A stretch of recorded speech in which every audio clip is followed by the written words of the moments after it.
Isang misteryosong pagkain sa isang pista ang naging dahilan upang ang isang magandang dalaga ay magbago sa loob lang ng ilang linggo. Ang dating marahang boses, naging garalgal na ungol. Ang dating malalambot na daliri, naging matutulis na kuko na naghahanap ng sariwang karne at mainit na dugo sa gitna ng kadiliman. Narito po ang totoong karanasan ng ating sender sa sumpa ng Yanggaw. Magandang gabi sa iyo, Kuya Jay, at sa lahat ng mga tagapakinig na kasama natin ngayon sa iyong channel. Tawagin mo na lang akong Mang Renato. Sa ngayon po ay isa na akong matandang nagpapahinga rito sa lalawigan. Pero kahit lampas na kalahating siglo na ang nakalipas mula noong gabing iyon, sariwang-sariwa pa rin sa aking alaala ang bawat detalye, bawat tunog at bawat amoy ng bangungot na aming pinagdaanan. Taong 1974 noon, eksaktong kalagitnaan ng buwan ng Oktubre hanggang sa matapos ang maulan na buwan ng Nobyembre. 19 na taong gulang pa lang ako noon. Nakatira kami noon sa isang napakaliblib at halos nakahiwalay na baryo sa bayan ng Tapas. Sa lalawigan ng Capiz po iyon, Kuya Jay. Para sa mga kabataan o sa mga nakababata mong listener ngayon na hindi pa nakakarating sa mga malalayo at liblib na probinsya sa Visayas noong dekada 70. Kailangan ninyo munang i-imagine kung paano ang uri ng buhay na mayroon kami noon. Wala pa kasing kuryente sa aming lugar noong 1974. Walang mga poste ng ilaw sa tabi ng kalsada. Walang mga radyong dekuryente. Maliban sa iilang pamilya na may kayang bumili ng debateryang radyo. At lalong walang mga kalsadang semento. Ang daanan doon ay purong lupang pula na nagiging mabangis at malapot na putik kapag umuulan. At kapag tag-araw naman ay nagiging maalikabok na parang pulbos na dumidikit sa iyong mga balat at damit. Kapag sumapit na rin po ang alas 6 ng hapon sa aming baryo, patay na ang buong paligid. Para ka nang pumasok sa isang kaharian ng dilim. Ang tanging ilaw lang ng bawat pamilya sa kani-kanilang kubo ay mga lumang gasera, lamparang de gaas na kinakailangan pang bombahin. O kaya naman ay mga sulong gawa sa pinutol na kawayan na nilagyan ng langis ng niyog at nakapalupot na basahan sa may dulo nito. Kapag pumatak na ang ganap na dilim, ang buong baryo namin ay napapalibutan ng napakakapal, napakamasukal at napakagubat na bundok. Puno ito ng matataas na akasya, dambuhalang punong balite, makakapal na kawayanan at malalawak na sagingan. Kapag walang buwan sa langit, sobrang dilim, Kuya Jay. Yung tipong itapat mo ang sarili mong kamay sa iyong muka. Hindi mo na ito makikita kahit idilat mo pa ng husto ang iyong mga mata. At sa ganoong uri ng lugar at kapaligiran, napakadaling makapasok at magtago ng mga bagay na hindi maipaliwanag ng modernong agham. Gusto kong ibahagi ang totoong karanasan na ito sa channel mo, Kuya Jay, dahil alam kong maraming nakikinig sa iyo ngayon ang nag-aakala na ang salitang Yanggaw ay kwentong kutsero lang o kaya ay gawa-gawa lang ng mga matatanda noong araw para pauwiin ng maaga ang mga kabataan mula sa pagpapasyal.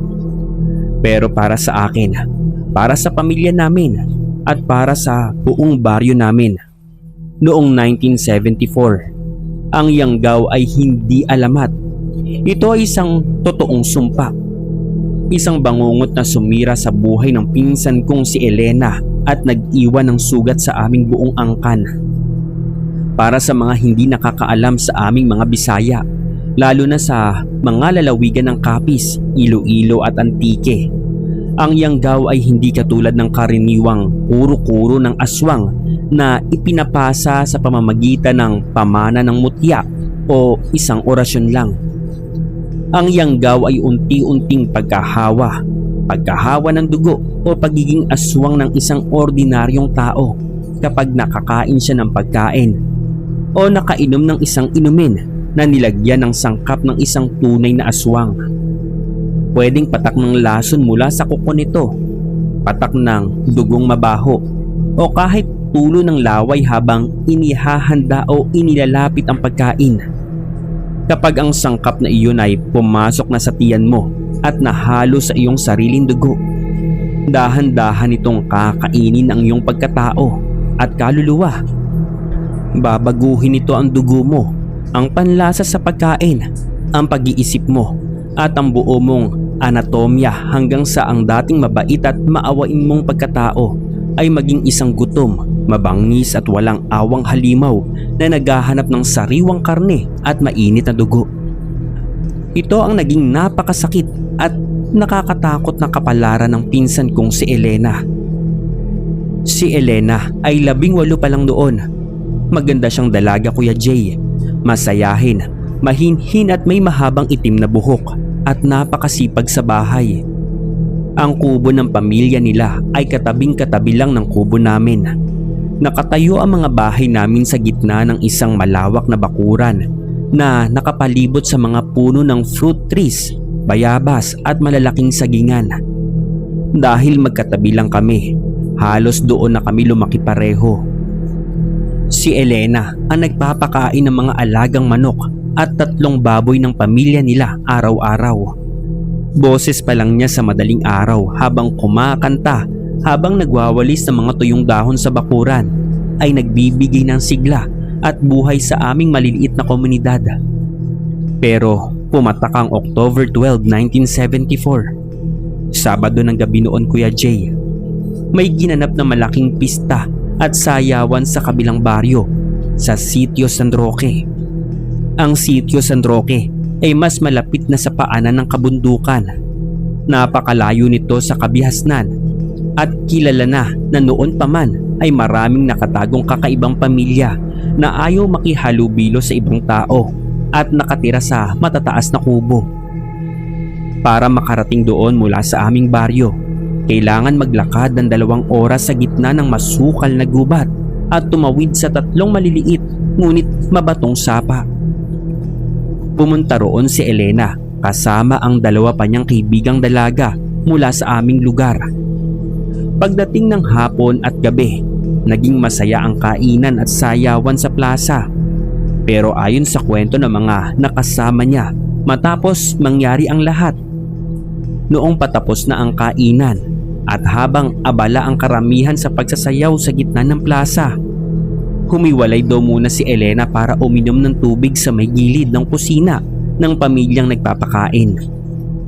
Doon daw sa may dilim sa tabi ng kalan at imbakan ng kahoy, may nakatabi siyang isang matandang babae. Ang matandang iyon ay hindi pamilyar sa mga taga doon. Nakasuot ito ng lumang-lumang barot saya na kulay itim na medyo punit-punit na sa dulo. May maduming alampay sa ulo niya na nakatakip sa kalahati ng kanyang muka. At mayroon ding mahahaba at maitim na kuko na parang hindi nagugupit ng ilang taon. Ang amoy daw ng matanda ay napakabaho at napakasangsang, parang pinaghalong lupa na nabasa sa ulan, amoy lumang amag at nabubulok na karne sa silong. Ayon kay Elena, noong gabi na iyon nang makauwi siya at makipagkwentuhan sa amin sa silong, napakagiliw daw sa kanya ng matanda. Ngumiti daw ito sa kanya. Isang ngiti na kitang-kita ang mahahaba, matutulis at kulay dilaw na mga ngipin nito. Inalok daw siya ng matanda ng isang maliit na pasong tuba na may kakaibang kulay na medyo maitim at malapot, at isang maliit na kakanin na nakabalot sa tuyong dahon ng saging. "Inumin mo ito, dalaga. Pampalakas to ng katawan para sa mahabang lakaran pa uwi," sabi ng matanda sa kanya sa malalim at garalgal na boses. Dahil sa pagiging magalang ni Elena at dahil na rin sa takot na makasakit ng damdamin ng matandang nakatira sa bundok, tinanggap niya ang tuba at kinain ng kakanin. Pagkatapos niyang kainin at inumin iyon, sabi niya sa akin noong nagkukwentuhan kami sa silong, pag-uwi niya, bigla daw siyang nakaramdam ng matinding pagkahilo at pagbaliktad ng kanyang sikmura. Pakiramdam daw niya ay may malamig at malapot na tubig na gumapang mula sa kanyang lalamunan pababa sa kanyang tiyan. At bigla siyang inuhaw ng matinding isang uri ng pagkauhaw na kahit uminom siya ng 3 basong tubig ay hindi pa rin nawawala. Hindi namin binigyan ng malaking kahulugan iyon noong gabing iyon, Kuya Jay. Akala namin ay napagod lang siya sa mahabang lakaran balikan mula sa sitio San Roque. Pero iyon na pala ang simula ng pagpasok ng sumpa at ng demonyo sa aming pamilya. Pagpasok ng 3 araw, ang pagkatapos ng pistang iyon sa sitio San Roque, nagsimula na naming mapansin ang mga hindi maipaliwanag at kakaibang pagbabago sa kilos, salita at asal ni Elena. Dati-rati, si Elena ang unang nagigising tuwing alas 5 ng umaga para magpainit ng tubig at magpakain ng mga alagang hayop. Pero bigla siyang naging tamad. Laging nakahiga sa kanyang kwarto at ayaw nang lumabas. Naging napakatahimik niya. Kapag kinakausap mo siya, hindi na siya tumitingin ng diretsyo sa iyong mga mata. Nakatungo lang siya sa sulok at parang may laging binubulong sa kanyang sarili. Mga salitang hindi mo maintindihan na parang orasyon o wikang hindi pang tao. Nagsimula din siyang umayaw at magalit sa pagkain sa bahay. Tuwing magluluto ang nanay niya ng ulam para sa tanghalian at hapunan, lalo na kapag ang ulam ay may halong asin, bawang, luya o paminta, ay nagwawala po si Elena. Naaamoy pa lang niya ang gisa mula sa kusina. Habang nasa kwarto siya ay nagtatakip na siya ng ilong. Naiiyak siya at tumatakbo papunta sa pinakamadilim na sulok ng bahay habang nagsusuka ng malapot at kulay berdeng likido. "Ina, alisin mo yung amoy na yan. Masakit sa ulo eh. Nasusunog ang lalamunan at tiyan ko." Sigaw niya minsan habang nakatakip ang 2 kamay sa kanyang tenga at umiiling-iling ng mabilis. Mas lalo pa kaming natakot at nagtaka kapag sumasapit ang tanghali, kapag tirik na tirik ang araw sa gitna ng bakuran at napakainit ang panahon.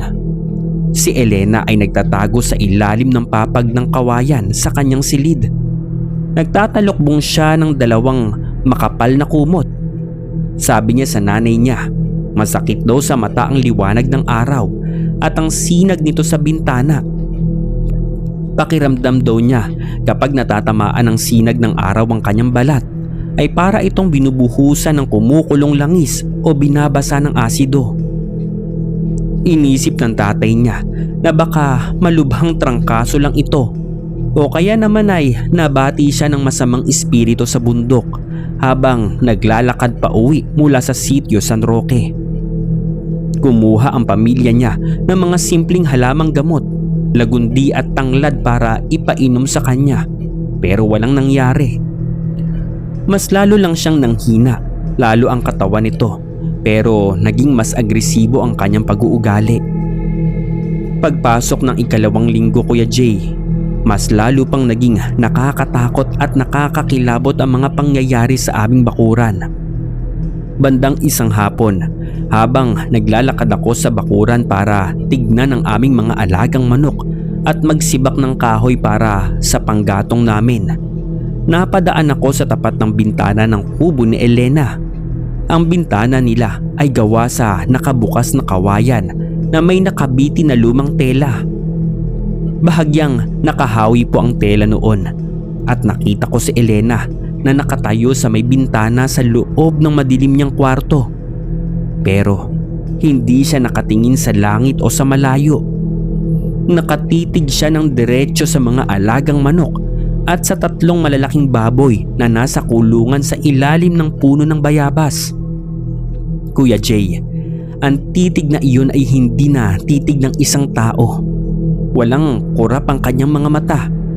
Nakadikit ang kanyang mukha sa kawayan at ang kanyang ilong ay gumagalaw-galaw ng mabilis na parang inaamoy ang hangin at ang amoy ng dugo ng mga hayop. Ang mga mata niya, iyon ang hindi ko kailanman malilimutan hanggang sa ako po ay mamatay. Ang dating maitim at magandang pupil ni Elena ay naging kulay abo na parang may usok na umiikot sa loob. At kapag nadadaanan ng kaunting dilim o lilim, ang kulay abo na iyon ay kumikislap at nagiging kulay na pulang parang nagbabagang uling sa kaldero. Habang nakatitig siya sa mga baboy, napansin ko na umaagos ang malapot at maduming laway mula sa gilid ng kanyang labi. Pumapatak ito sa sahig ng kawayan. Naglalaway siya sa matinding gutom habang nakatingin sa buhay na hayop na gumagalaw sa bakuran. At may kakaiba pa sa kanya, Kuya Jay. Ang amoy na nanggagaling sa kanyang kwarto kapag lumalapit ka sa kubo nila Elena noong mga araw na iyon. May naaamoy kang kakaibang sangsang na nakakalula. Hindi ito amoy ng tae ng hayop, hindi amoy ng dumi sa bahay, at hindi rin amoy ng hindi nalilikong tao. Amoy ito ng nabubulok at natuyong karne na ibinaon sa ilalim ng lupa ng ilang linggo. Pumatak ang November 2, 1974, ang gabi ng araw ng mga patay o undas. Dito na nga nangyari ang pinaka nakakapanghilakbot at nakakakilabot na kaganapan na nagbago sa buhay naming lahat sa baryo. Alas 10 ng gabi noon, Kuya Jay, sa aming baryo sa Tapas noong 1974. Kapag pumatak ang alas 10, parang patay na ang buong paligid. Ang bawat pamilya ay nakakulong at nakakandado na sa kani-kanilang bahay. Walang ingay ng kotse o motor, walang ilaw sa kalsada. Ang tanging naririnig mo lang sa buong baryo ay ang ingay ng mga kuliglig sa damuhan, ang paminsan-minsang mahahabang tahol at howling ng mga aso sa malayo, at ang malalakas na pag-ihip ng malamig na hangin sa mga dahon ng kawayan at saging. Bilog na bilog ang buwan noong gabing iyon, Kuya Jay. Napakaliwanag ng langit. Dahilan para magkaroon ng malalaking maitim na anino ang bawat puno, bakod at kubo sa aming bakuran. Nakatulog na ako sa aking papag sa aming kubo matapos ang aming hapunan. Pero bandang alas 11 ng gabi ay nagising ako. Hindi dahil sa panaginip, kundi dahil sa isang kakaiba at nakakatakot na tunog na nanggagaling sa labas, mismo sa silong at bakuran ng bahay ni Elena. Parang may kumakalmot na matitigas sa posting kawayan at kahoy na pundasyon ng bahay nila. Hindi ito kalmot ng pusa, ng aso o ng maliit na daga. Ang tunog ay malakas, baon at may kasamang lagutok ng kahoy. Parang matatalim at matitigas na kuko ng isang malaking hayop na pilit na binubutas at kinakalmot ang matigas na kahoy. Bahagya kong itinulak ang aking kumot. Inabot ko ang aking lumang flashlight mula sa tabi ng aking unan at dahan-dahan akong tumayo mula sa papag. Pinipilit na huwag na gumawa ng anumang ingay sa aming sahig upang hindi magising ang aking mga magulang sa kabilang silid. Lumapit ako sa gilid ng aming bintana at dahan-dahan kong itinulak ang tabing na tahi-tahing sako. Inilabas ko ng kaunti ang aking ulo sa bintana at itinutok ang aking tingin sa bakuran sa pagitan ng bahay namin at bahay nila Elena. Kuya Jay, ang nakita ko noong gabing iyon sa ilalim ng liwanag ng buwan ay pumasok sa pinakamalalim ng parte ng utak ko at hindi na kailanman nabura hanggang ngayon. Si Elena, nakalabas siya ng bahay nila sa gitna ng madilim at malamig na gabi. Pero hindi siya naglalakad ng nakatayo na tulad ng isang normal na tao. Nakadapa siya sa lupa. Ang dalawa niyang kamay at dalawang paa ay nakasayad sa lupa. Ang kanyang likod ay nakabaluktot na parang isang imposibleng anggulo. Para kasing nabali ang kanyang likod pataas na parang arko o tulay. Ang kanyang ulo ay nakatungo ng mababa sa lupa habang gumagapang siya ng napakabilis na ikot sa kanilang silong. Ang bilis ng galaw niya, hindi yun kayang gawin ng kahit sinong taong buhay o isang atleta kasi hindi siya naglalakad. Gumagapang siya na parang isang gutom at gulat na dambuhalang gagamba o kaya isang malaking reptilya na naghahanap ng pagkain sa dilim. Ang kanyang mga balikat ay gumagalaw ng pataas at pababa sa bawat mabilis niyang hakbang sa lupa. Napatakip ako sa aking bibig gamit ang dalawa kong kamay. Gusto kong sumigaw. Gusto kong tawagin si tatay. Pero walang lumalabas na boses sa lalamunan ko. Ang matinding takot ay tila pumasok sa aking dibdib at pinatigil ang pagtibok ng puso ko. Pakiramdam ko ay napako na ang dalawa kong paa sa sahig habang malamig na pawis ang umaagos mula sa aking noo pababa sa aking lieg. Habang nakatitig ako mula sa bintana na parang naihipan ng hangin, bigla pong huminto si Elena sa kanyang mabilis na paggapang. Tumigil siya mismo sa tapat ng kulungan ng mga baboy. Ang kulungan na iyon ay gawa sa makakapal na bakod na kawayan at may 3 malalaking baboy sa loob. Narinig ko ang mahinang ungol at tili ng baboy mula sa loob ng kulungan. Ang ungol ng matinding takot. Nagwawala at nagtatatakbo ang mga hayop sa loob ng maliit na espasyo. Naguunahan sa pinakadulong sulok at naguumpugan ng mga katawan sa pader na kawayan. Naaamoy kasi nila at nararamdaman ng mga hayop na may napakalaking panganib na nakatayo at nakatitig sa labas ng kanilang kulungan. Dahan-dahang itinaas ni Elena ang kanyang ulo patungo sa direksyon ng liwanag na buwan. Sa liwanag na buwan ay kitang-kita ko ang mukha ng pinsan ko. Hindi siya si Elena. Ang kanyang balat ay naging napakaputla. Isang kulay abo na tulad ng balat ng isang taong 3 araw nang nakalibing sa sementeryo.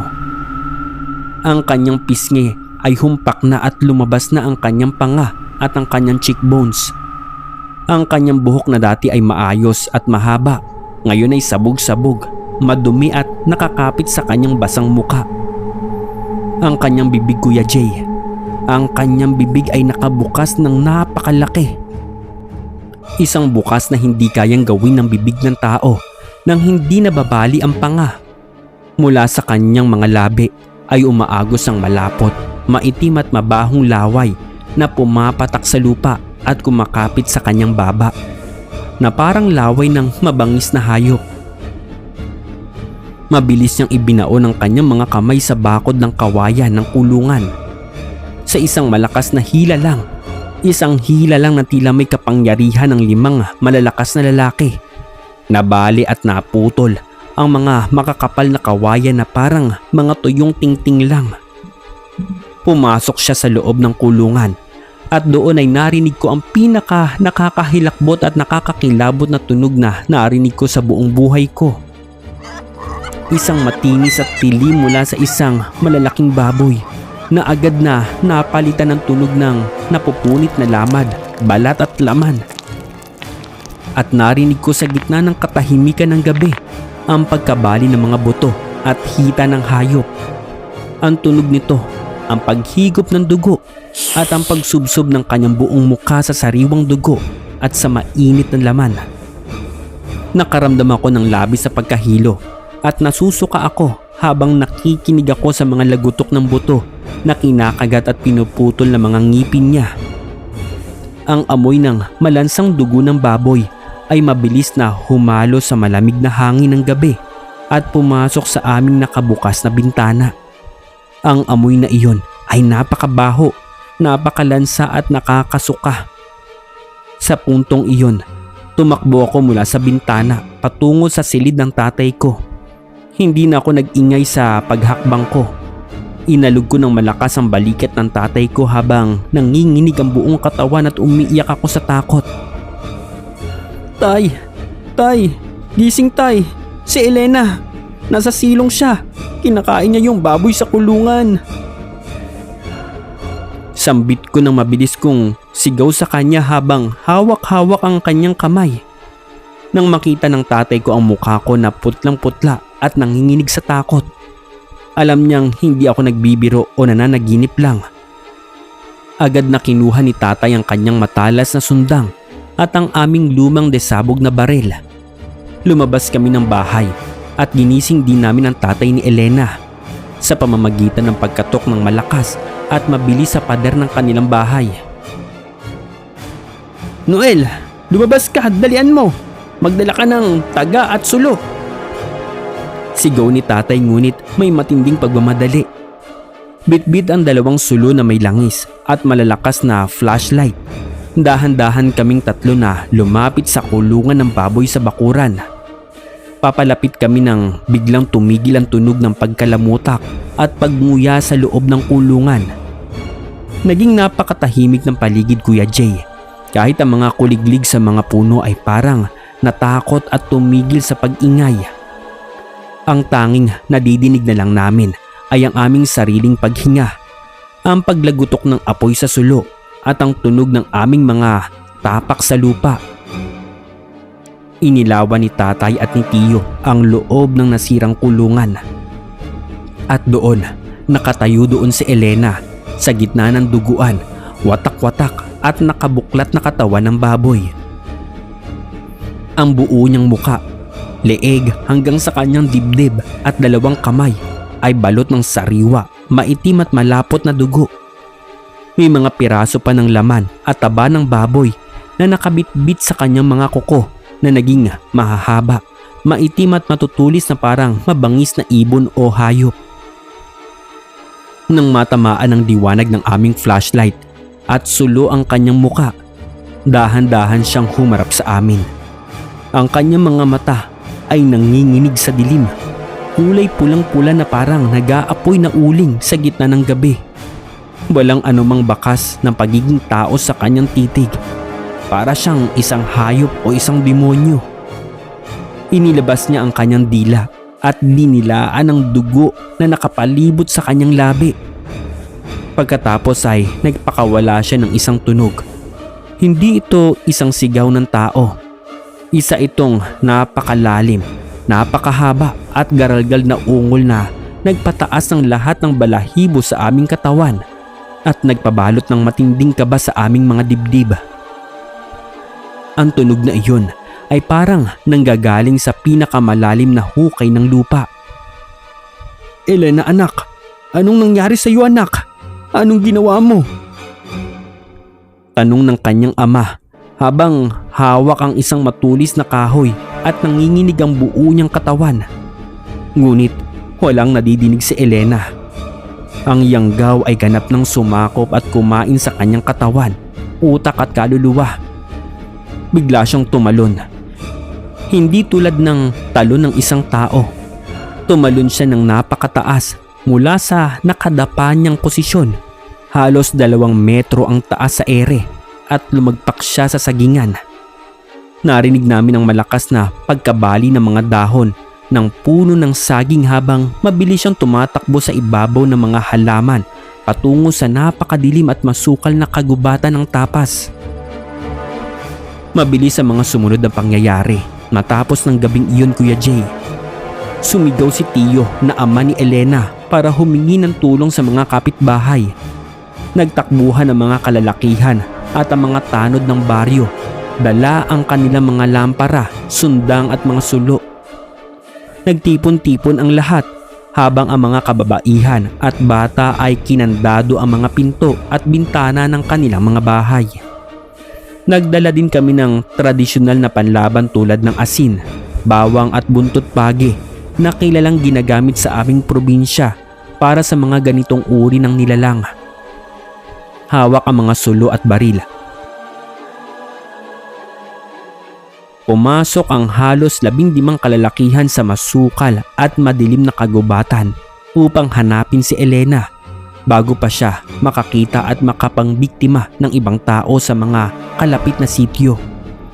4 na oras kaming naglakad sa gitna ng matatalim na halaman, tinik at matataas na damo sa gubat noong gabing iyon. Ang tanging gabay lang namin ay ang mga bakas ng dugo ng baboy na naiwan ni Elena sa mga dahon ng halaman at sa mga batuhan. Bandang 3:00 ng madaling araw, pumasok kami sa pinakamalalim na bahagi ng bundok kung saan may isang maliit na sapa. Doon, sa gitna ng huni ng mga nocturnal birds at ingay na dumadaloy na tubig, narinig namin ang mahihinang hikbi ng iyak ng isang babae. Pinatay namin ang aming mga sulo at dahan-dahan kaming lumapit. Nakita namin si Elena na nakaupo sa ibabaw ng isang malaking bato sa gilid ng sapa. Nilalaban niya ang kanyang mga kamay sa malamig na tubig. Sinusubukang alisin ang dugong nakakapit at natuyo sa kanyang balat. Nang ilawan namin ng flashlight, nakita namin ang kanyang muka. Lumuluha siya. Bumabalik ang kaunting kamalayan ng pagiging tao niya sa gitna ng madaling araw. "Tiyo, tulungan niyo po ako. Hindi ko gustong gawin ito. Gutom na gutom po kasi ang tiyan ko." Wika ni Elena. Ang boses niya ay nanginginig sa matinding takot, pighati at kalituhan. Ito ang pinaka matinding bahagi ng sumpa ng Yanggaw, Kuya Jay. Sa umaga o kapag bago pa lang ang pagkahawa, nararamdaman at naiintindihan pa ng tao ang ginagawa ng kanyang katawan. Kapag sumasapit ang dilim, alam nila na nagiging halimaw na sila. Nararamdaman nila ang galit at pagkauhaw sa dugo. Pero wala silang sapat na lakas para pigilan ito. Nakakulong ang kanilang kaluluwa sa isang katawan na ginagabayan ng masamang espiritu at matinding gutom. Nang mauwi namin si Elena sa bahay bago sumikat ang araw, agad kaming humingi ng tulong sa isang matandang albularyo sa aming baryo, si Tiyo Paeng. Nang makita ni Tiyo Paeng ang mga mata at kuko ni Elena, pati na ang kanyang pulso, umiling ang matanda ng may matinding lungkot sa kanyang muka. "Huli na ang lahat," sabi ni Tiyo Paeng habang inaayos ang kanyang mga langis at halamang gamot. "Kapag ang tao ay nayanggaw at nakakain ng sariwang laman at nakainom na ng dugo ng buhay na nilalang tulad ng nangyari sa baboy kagabi, napakahirap na nitong gamutin. Ang lason at sumpa ng aswang ay humalo na sa kanyang sariling dugo. Mas lalo na kapag umabot pa ito ng 3 araw, tuluyan nang nakakain ng espiritu ang kanyang pagkatao." Wika nito. Subalit hindi sumuko ang pamilya. Ginawa ni Tiyo at Tiya ang lahat para mailigtas ang kanilang anak. Tinalian nila si Elena sa 2 kamay at paa gamit ang matitibay na lubid na ibinabad sa pinaghalong langis ng niyog, asin at mga holy water mula sa simbahan. Ikinulong at kinandado siya sa isang bakanting silid sa gitna ng kanilang bahay na pinatibayan ng mga karagdagang harang na kahoy at kawayan. Gabi-gabi noong buwan ng Nobyembre, walang sino man sa aming baryo ang nakakatulog ng maayos. Dahil tuwing sasapit ang 6:00 ng hapon, ang oras kung kailan nagpapakita ang dilim, magsisimula na ang pagwawala ni Elena sa loob ng silid. Naririnig ng buong kapitbahay ang paghablot at pag-unat niya sa makakapal na lubid. Ang kanyang pag-iyak ng dahan-dahang nagiging garalgal at galit na ungol ng halimaw at ang malalakas na kalmot hampas sa pader ng kahoy. May mga gabi pa, Kuya Jay, na kapag bilog ang buwan, madidinig mo ang kanyang panawagan. Kakaibang huni ng ibon at ungol sa gitna ng gabi na nagmumula sa kanyang silid. At ang nakakatakot, may mga sumasagot na kaparehong huni at ungol mula sa malalim at madilim na kagubatan sa malayo. Nagtatawagan ng mga katulad niya sa gitna ng dilim. Subalit sa kabila ng dasal, orasyon at mga gamot sa gubat ng albularyo, patuloy na nananalo ang Yanggaw sa katawan ni Elena. Araw-araw ay mas lalo siyang pumapayat, naglalabasan ng kanyang mga buto at unti-unting nangingitim ang kanyang mga kuko, hanggang sa tuluyan itong mapalitan ng matitigas at matutulis na kuko ng hayop. Ang kanyang balat ay nagiging parang balat ng hayop sa tindi ng pagkagaspang at kapal nito, hanggang sa dumating ang huling gabi ng buwan ng Nobyembre.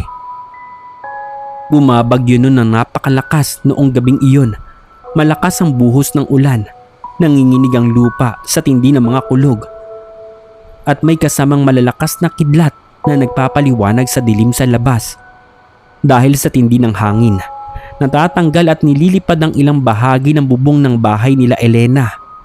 Dahil din sa takot at ingay ng bagyo at sa tindi ng kapangyarihan ng sumpa kapag may masamang panahon, nakawala si Elena mula sa kanyang mga gapos. Sa lakas ng halimaw sa loob niya, tuluyan niyang nasira at naitulak ang pader na kahoy sa kanyang silid.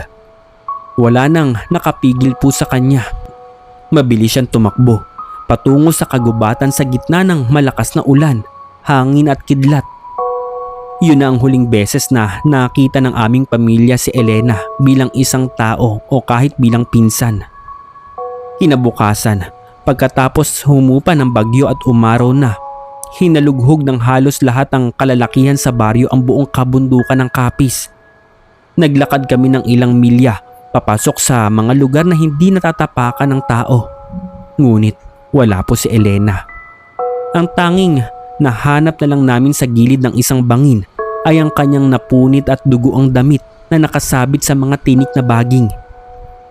Ilang taon nang lumipas, Kuya Jay, noong huling bahagi ng dekada 70, mga taong 1977 hanggang 1979. May mga balita pa rin mula sa mga kalapit na baryo at bayan sa Capiz tungkol sa isang babaeng nilalang na gumagapang sa mga puno.